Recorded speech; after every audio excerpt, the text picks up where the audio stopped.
Keterangan saya, yang saya pertanggungjawabkan secara hukum, secara politik, yang saya pertanggungjawabkan di atas Tuhan yang Maha Kuasa tentang kebenaran pernyataan saya ini meskipun tanpa bukti bahwa pelemahan KPK dilakukan oleh Presiden Jokowi. Kemudian ya, supaya kronologisnya itu harus runtut dilihat, karena ini kan zamannya keterbukaan. Coba dilihat tahun 2015. Ada inisiatif dari DPR untuk memasukkan revisi RUU KPK ke prolegnas. Sekjen Partai PD Perjuangan Hasto Kristianto menuding bahwa Jokowi lah yang merupakan dalang dari revisi Undang-Undang KPK, di mana dalam revisi Undang-Undang KPK tersebut adalah bagian dari proses pelemahan KPK. Menjawab tudingan dari Hasto Kristianto, Jokowi nampak kesal dan menganggap bahwa apa yang disampaikan oleh Hasto itu terlalu berlebihan. Dan ia menyampaikan bahwa tudingan Hasto terhadap dirinya itu adalah tidak menggunakan logika. Karena menurut Jokowi, hal itu tidak mungkin, dan bahkan Jokowi pun mengungkapkan kebenaran atau sesuatu yang terjadi, yang nyata terjadi seperti apa. Karena Hasto terlalu banyak memberikan keterangan-keterangan yang menyudutkan Jokowi. Dan dalam video ini kita akan mendengarkan dan menyaksikan bagaimana Jokowi membalas tudingan Hasto tersebut dengan memberikan atau membeberkan kenyataan yang terjadi. Selain itu, para netizen juga ikut memberikan tanggapan atas pernyataan Hasto tersebut dan juga memberikan dukungan atau support bagi Jokowi atas tudingan yang Hasto berikan terhadap dirinya. Memang saat ini Hasto tengah berhadapan dengan proses hukum dan sudah ditahan oleh pihak KPK. Seharusnya Hasto lebih banyak atau berfokus pada urusan hukum yang sementara menjeratnya, ketimbang ikut campur terlalu jauh dan bahkan ya mencari kambing hitam dari setiap persoalan yang ia hadapi. Baik, seperti apa pernyataan dari Jokowi terkait dengan tudingan Hasto terhadap dirinya yang menjadi dalang revisi Undang-Undang KPK? Mari kita ikuti videonya satu persatu.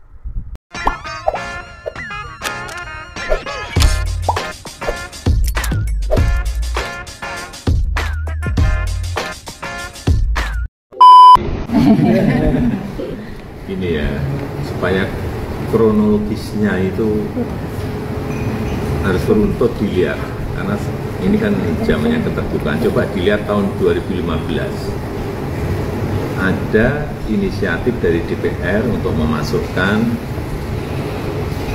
revisi RUU KPK ke prolegnas. Coba dilihat lagi.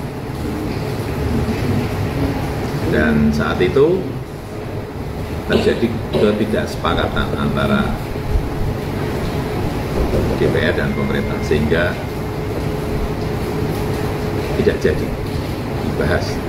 2016, 2017, 2018 juga ada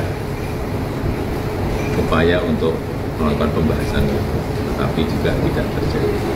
Baru tahun 2019 masuk prolegnas karena memang semua fraksi yang ada di DPR setuju, sampai pada akhirnya dibahas dan digedok di rapat paripurna semuanya atas inisiatif DPR. Udah, itu aja. Jadi fraksi di DPR setuju, ya presiden kalau tidak musuhan dengan semua fraksi dong. Politiknya harus dilihat seperti itu. Tapi bukan dari sini. Saya ngejar-ngejar. Bukan itu. Dong dia dicek. Ada beritanya semuanya. Dan sampai setelah diundangkan, saya juga akhirnya tidak tanda tangan. Coba dilihat lagi. Ya. Tapi kan aturannya tetap setelah 30 hari bisa berlaku. Oke, ya itu aja.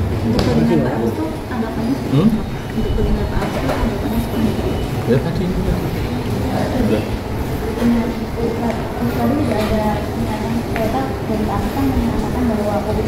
Itu karangan cerita, semua orang bisa membuat karangan cerita. Udah, itu aja. Penegasan dari Pak Jokowi seperti ini. Saya kira itu aja. Hubungannya apa? Coba pakai logika dong kita itu. Pakai logika. Apa? Masa udah mengumpulkan hal-hal yang kecil yang berat aja. Logika kita pakai. Ya.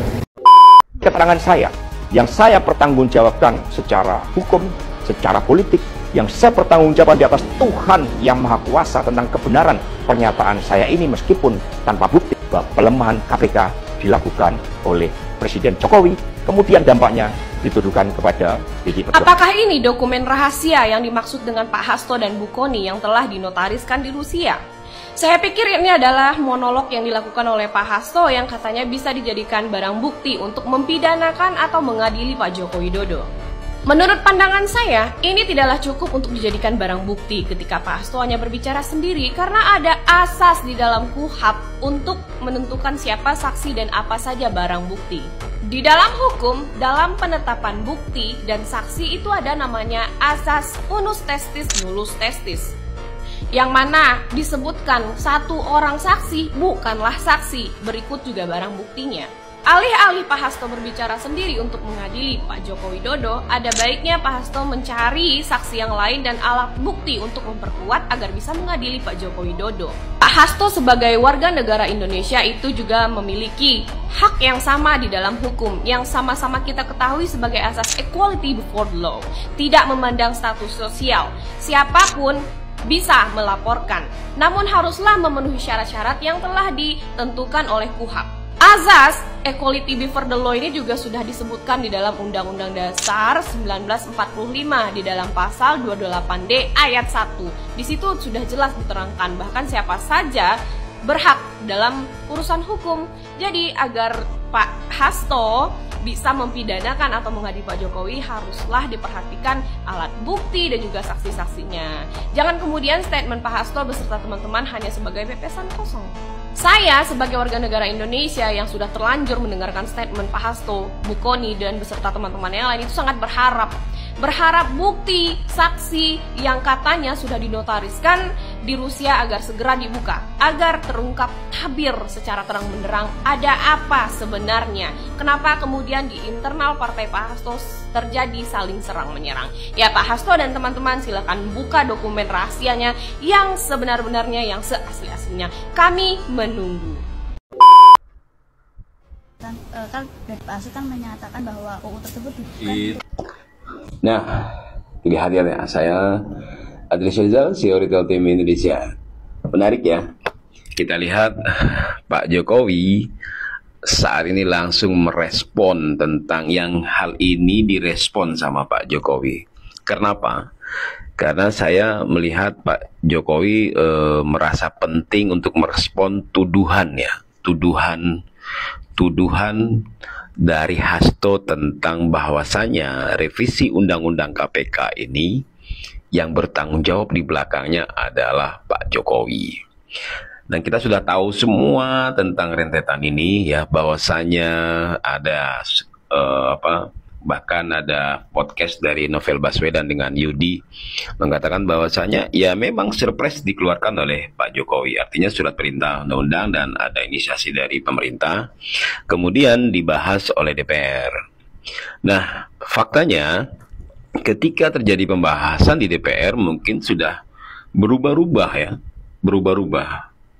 dan itu terbukti ketika terjadi perubahan itu Pak Jokowi tidak mau tanda tangan karena satu, tidak bahwasanya di sana untuk KPK untuk melakukan penuntutan harus koordinasi dengan jaksa, kemudian untuk penyadapan harus izin, ya kemudian penyidik KPK itu harus dibatasi jaksa dan polisi, padahal bisa dilakukan, padahal juga bisa diambil dari pegawai KPK dan sebagainya, ya. Jadi ada 4 hal yang Pak Jokowi tidak setuju karena itu bisa melemahkan KPK. Dan artinya Pak Jokowi di sini tidak mau tanda tangan, dan kalaupun akhirnya disahkan itu memang sah karena 30 hari langsung berlaku karena semua fraksi di DPR. Nah, jadi bagi Anda masyarakat ya, masyarakat ini masyarakat tuh ya.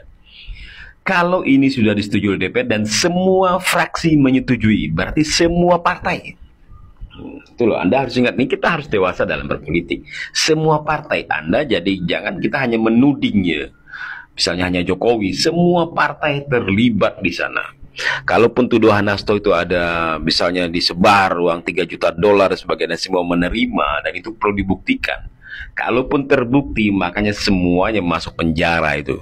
Ya, semuanya masuk penjara, dan ini merupakan ini benar-benar kegelapan Indonesia kalau memang itu terbukti. Tapi kan yang namanya Hasto bilang nggak ada buktinya, ya kan? Ini hanya seperti mengarang indah, ya. Orang kalau mau mengarang indah itu gampang sekali, ya. Jadi omongan macam-macam berani, dan ini mestinya saya melihat, ya saya nggak tahu Pak Jokowi harus melaporkan apa tidak, ya mestinya Pak Jokowi melaporkan orang ini tuduhan yang tidak berdasar mestinya, kan tidak ada dasarnya, tidak ada buktinya dan sebagainya. Karena kalau nggak kayak gini, nih omongan-omongan kayak gini akan keluar terus, berarti ada tuduhan-tuduhan ini nggak benar ini lah. Pak Prabowo harus bersikap dan Pak Jokowi harus bersikap terhadap ini, karena ini tuduhan-tuduhan ini udah berkaitan dengan kebangsaan dan negara, ya. Jadi bukan lagi berkaitan dengan pribadinya Pak Jokowi, tapi ini bangsa dan bernegara. Jadi ada orang melakukan tuduhan fitnah seperti hoax seperti ini kalau nggak masuk penjara ini parah. Kalau nggak akan ada seperti ini terus. Nanti akan keluar lagi video-video karangan dia, ini video-video berikutnya yang karang-karang bebas, ya. Misalnya sama aja kayak sekarang saya ini bikin VT ngomong macam-macam tentang pemerintah, aparat negara, sebagainya. Kalau saya nggak punya bukti kan berarti saya fitnah, pasti saya dilaporkan kena undang-undang ITE. Contoh kemarin, misalkan grup band Sukatani misalnya kan ngomongin tentang bayar polisi. Nah, polisi sebagai kelembagaan nggak terima karena kan tidak semua melakukannya, ya kan? Ada oknum yang melakukannya, akhirnya ditenggarai mereka, ditenggarai. Saya tidak ditenggarai, mereka diancam atau mereka dipanggil apa di mana, akhirnya mereka minta maaf, ya. Kan nggak mungkin ya kalau dia tidak ada aksi dan reaksi, ya nggak mungkin mereka ujuk-ujuk langsung minta maaf kalau nanti tidak ada tindakan sebelumnya. Tidak mungkin kiranya menurut kita kalau tidak ada tindakan seperti itu. Nah, polisi aja merasa ini harus dilakukan, ya kan. Nah, apalagi ini tuduhan-tuduhan seperti ini nggak berdasar, ya.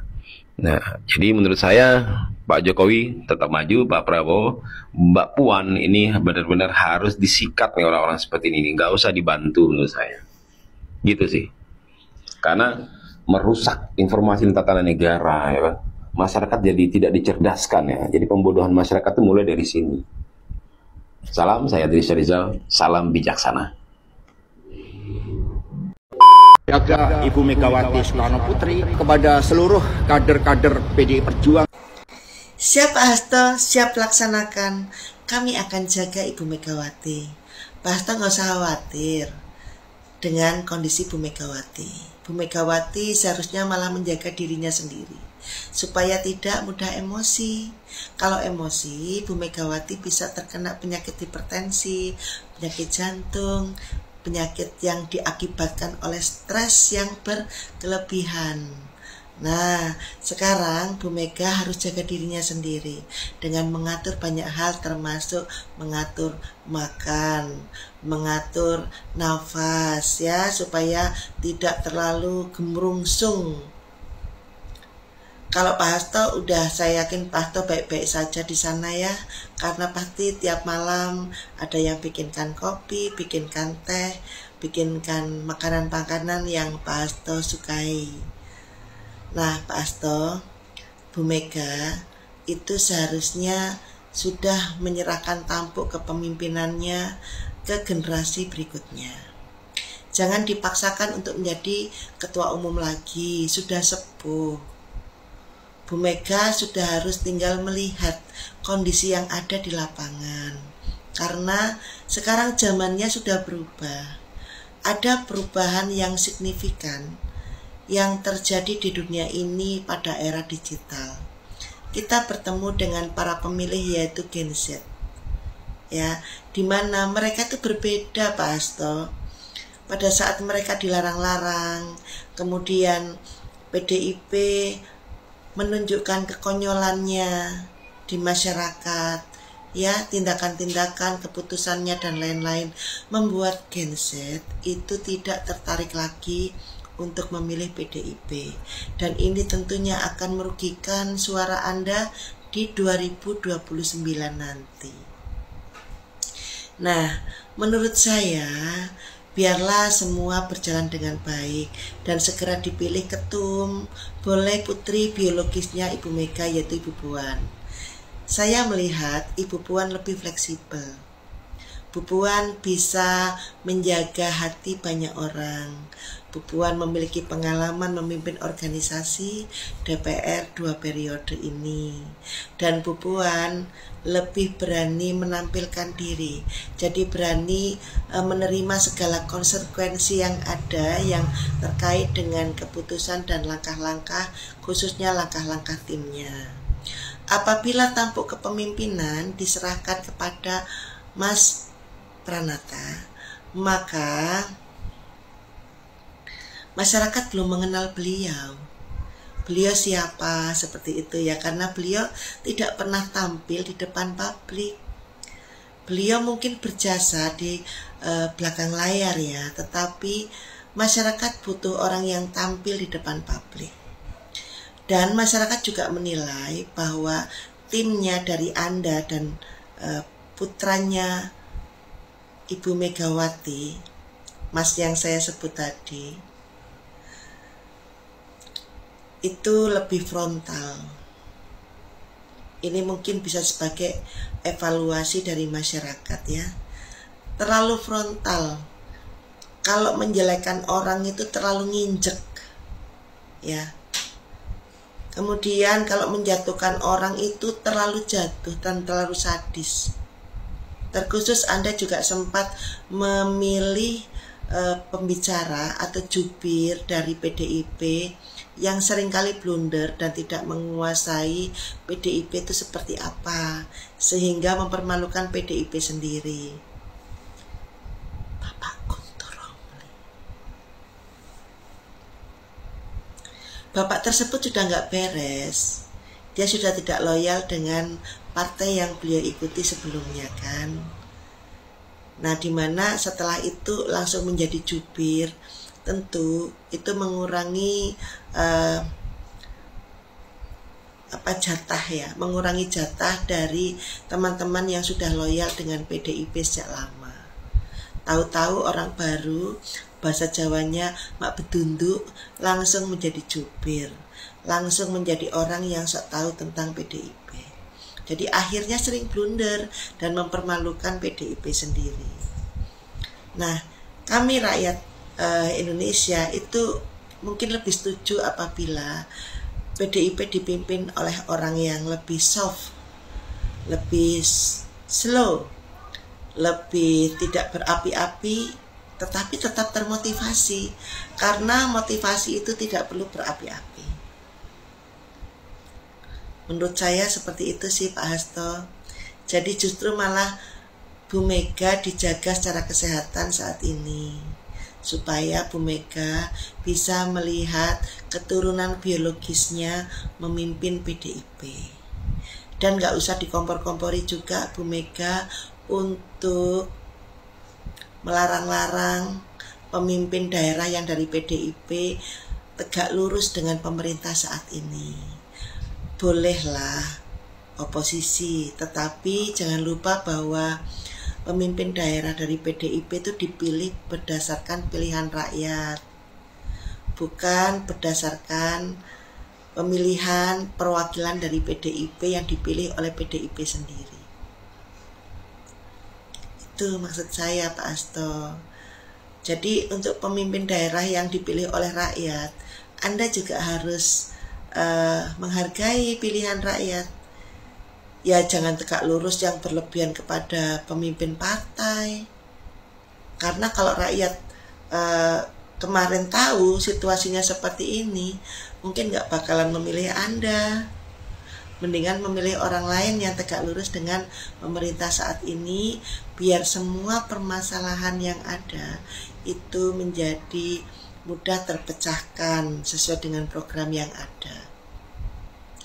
Biarlah mereka yang beroposisi adalah partainya, bukan Anda yang memimpin.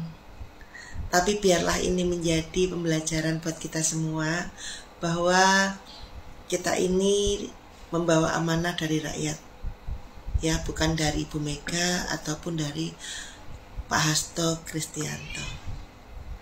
Terima kasih, salam sukses buat semua. Semoga diberikan keadilan atas praktek-praktek kekuasaan yang tidak benar. Kami semua menangis.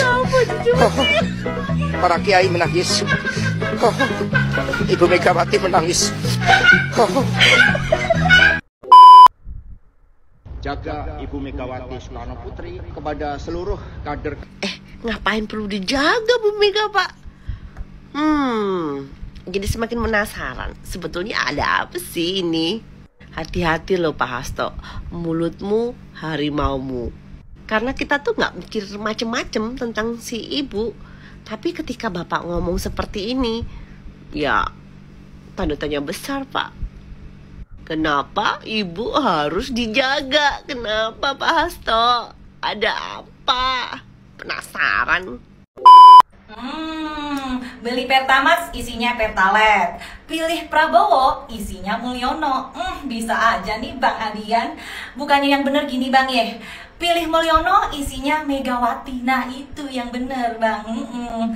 Kan Pertamax ini ya Bang ya, terjadi di era partai lu berkuasa Bang. 5 tahun tidak tersentuh, 5 tahun tidak terbongkar sama sekali. Padahal komutnya kan dari partai lu juga Bang, Partai Banteng. Katanya tahu nih kebobrokan di Pertamina, tapi nggak bisa berbuat apa-apa karena atasannya siapa? Atasannya kan Ibu Ketum. Kalau kader Banteng kan petugas partai yang harus nurut sama Ibu Ketum. Ini ya Bang ya, kasus Pertamax ini kan terbongkar di eranya Pak Prabowo ya kan, yang sering kalian bilang disetir sama Mulyono, dibongkar Bang di eranya Pak Prabowo Subianto Bang. Bayangkan kalau tidak terbongkar, berapa tahun lagi nih kami para rakyat ditipu tuh sama Pertamax abal-abal ya Bang ya. Jadi yang bener ya Bang ya, beli Pertamax isinya Pertalite, pilih Mulyono isinya Megawati. Nah itu baru tepat Bang. Salam Pancasila. Kasus Hasto Kristianto Sekjen PDIP menjadi tersangka KPK, saya menyatakan itu tidak adil. Kenapa? Karena ada runutan ceritanya. Ya. Persoalan Hasto merintangi atau menghalangi proses penyidikan KPK terhadap Harun Masiku. Ya. Jadi Hasto memerintahkan Harun Masiku untuk menghilangkan barang bukti dan melarikan diri karena mau ditangkap atau di OTT oleh KPK. Nah, disinilah persoalannya. Kalau mau adil, KPK harusnya menangkap juga orang dalam atau ordal, anggota KPK atau komisioner KPK yang telah membocorkan bahwa Harun Masiku akan di OTT atau akan ditangkap. Ya, dari mana Hasto tahu kalau Harun Masiku mau ditangkap atau mau di OTT? Pasti dari orang dalam KPK. Nah, kalau adil, tangkap juga ordal dari KPK tersebut. Betul nggak? Nah, ya, jadi terbukti. Peci merah sang Pancasila, IQ tinggi, merdeka. Kita tunggu proses selanjutnya. Seluruh kejahatan Megawati itu, kalaupun ada itu, dibandingkan dengan kejahatan Jokowi itu 1 juta banding 0. You percaya mana Jokowi secara moral atau Megawati? Tanya aja, reputasi Jokowi berkelahi dengan kekuasaan kapan? Ketika 98 dia lagi pimpin demonstrasi, Jokowi masih amplas-amplas meja. Tanya pada Jokowi apa yang dia tahu tentang sejarah publik. Sebutin Tan Malaka, sebutin Sultan Syarif, sebutin Natsir. Kosong pikirannya. Dan berbahaya orang yang tidak tahu sejarah masuk dalam kekuasaan hanya untuk membuat sejarahnya sendiri. Megawati bertahun-tahun hidup di dalam kekerasan politik, moralnya dipuji itu. Permainan kotor Jokowi udah kebaca Prabowo dan Megawati. Guys, banyak yang khawatir. Itu terbalik cuy, terbalik ya, terbalik kata-kata kau gitu. Justru permainan kotornya Mak Banteng sudah terbaca sama Pak Prabowo ya cuy ya. Makanya kau tengok kan, berapa kali mereka ketemu undangan di pesta pernikahan, peresmian, terus sekarang lagi Kak Mil, sengaja Pak Prabowo mengundang Pak SBY dan Pak Jokowi, ya, supaya jangan ada masuk otak liciknya Mak Banteng, si Mak Lampir, si nenek sihir. Buktinya sengaja dia melarang anggotanya dari partainya itu ikut retreat gara-gara ketangkap Hasto. Kan dia lagi kesurupan, so imut, so manja, dia lagi ngambek, lagi kumat. Makanya dilarang anggotanya ikut retreat ke Akmil, ke Magelang. Terus ujung-ujungnya karena sudah buntu otaknya, dipikirnya kalau dia lagi kumat, lagi ngambek, terus Pak Prabowo takut lihat dia, kan ternyata dikacangin. Ujung-ujungnya diizinkan juga si Pramono dan Masinton dan lain-lainnya disuruh ikut retreat juga ke Magelang. Emang bisa merajuk-merajuk, emang bisa so merengkel-merengkel. Alah, terbalik ya cuy. Otak kotornya Mak Banteng yang selalu banyak karena dia otak licik. Namanya partai licik, ya. Dulu partai wong cilik, sekarang partai wong licik. Itulah dari Mak Banteng. Jadi jangan sok muter-muter balikkan kata, dan jangan suka muter balik fakta. Itu dari dulu kan otak kotornya Mak Banteng banyak kali. Ya cuy ya, sadar, jangan lupa otak kotornya Mak Banteng selalu banyak. Wong licik, jadi orang udah hafal. Suka ngambek-ngambek kayak pantat bebek kalau udah marah. Indonesia jadi Islam, Jokowi bangsat, bajikan tegak. Alah, orang seperti ini bapaknya siapa tuh yo yang punya anak apa nggak malu apa punya bapak yang seperti ini? Kalau dia punya istri, istrinya apa nggak malu apa punya suami yang seperti itu? Ih, gila nih, menjijikkan. Orang sebaik Pak Jokowi kamu kata-katain seperti itu. Lah kalau misalkan bapak kamu yang dikata-katain seperti itu, kamu marah apa enggak? Atau jangan-jangan kamu itu adalah orang-orang suruhan ya? Ayo ngaku kamu suruhan siapa? Jadi orang kok senengannya membenci aja. Hati-hati loh kalau mati dalam kebencian, nanti nggak diterima loh apa ibadah kamu di akhirat nanti. Hati-hati. Jokowi yang harusnya menjadi tugas dari KPK dan polisi. Salam logika. Iya, semangat kali emak-emak nih. Setiap ada demo, emak-emak ini lagi yang nampak. Setiap ada demo, emak-emak ini lagi. Iya, semangat kali dah. Tapi sebenarnya sudah beribu kali saya katakan, mereka ini bukan masalah pembelaan rakyat atau apa. Mereka ini hanya sakit hati organisasinya dibubarkan, hanya itu, tidak lain. Seandainya hari ini Jokowi ditangkap, besok mereka demo untuk menangkap anak-anaknya. Hari ini juga ditangkap anak dan menantunya, bahkan cucunya, bahkan spermanya yang belum lahir. Mereka tetap demo untuk menangkap kroni-kroni Jokowi yang ada di kabinet Pak Prabowo. Hari ini juga ditangkap seluruh kabinet. Mereka tetap demo bahwa meminta untuk Jokowi mengembalikan keperawanan orang tuanya, ibunya atau neneknya. Intinya jadi tertawa. Salam logika. Intinya mereka ini ingin berkuasa di negeri ini. Tidak ada lain. Demo tetap berlanjut jika bukan kelompok mereka yang memegang tampuk kekuasaan di negeri ini. Itu aja, ini tidak ada lain. Tolong teman-teman, benar tidak kata-kata saya ini? Sudah berulang kali saya katakan demo tetap berlanjut. Memang harus berlanjut.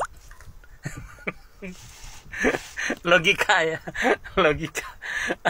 Astagfirullahaladzim, kok sebenarnya kok jadi sujon juga saya sama mereka, tapi faktanya seperti itu gitu ya. Salam logika. Kalian lebih percaya omongannya Pak Jokowi atau Pak Hasto yang tanpa bukti itu mengenai siapakah dalang dari pelemahan KPK? Kalau dilihat dari rekam jejak, Pak Jokowi memang tidak mau menandatangani revisi Undang-Undang KPK yang sudah disahkan oleh DPR. Mungkin ini adalah bentuk ketidaksetujuannya Pak Jokowi terhadap revisi Undang-Undang KPK itu. Lalu dilihat dari rekam jejak juga, saya ambil dari Detik News, 6 anggota DPR yang mengusulkan revisi Undang-Undang KPK. Yang pertama adalah Bapak Masinton Pasaribu.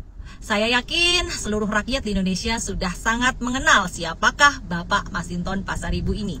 Lalu yang kedua berasal dari fraksi yang sama, yaitu Ibu Risa Mariska. Yang ketiga ada Bapak Saiful Bahri. Yang keempat ada Bapak Taufik Kulhadi. Yang kelima ada Bapak Ibnu Multazam. Dan yang terakhir, yang keenam adalah Bapak Ahmad Baidowi. Inilah 6 anggota DPR yang mengusulkan revisi Undang-Undang KPK. Jadi kalian lebih percaya siapa? Pak Hasto atau Pak Jokowi? Baik sahabat sekalian, demikianlah beberapa buah video yang coba saya reaksikan pada kesempatan kali ini. Dan kepada para sahabat sekalian setelah menyaksikannya dan ingin berkomentar, silakan tulis di kolom komentar. Sekian dan terima kasih dan sampai berjumpa kembali di video selanjutnya.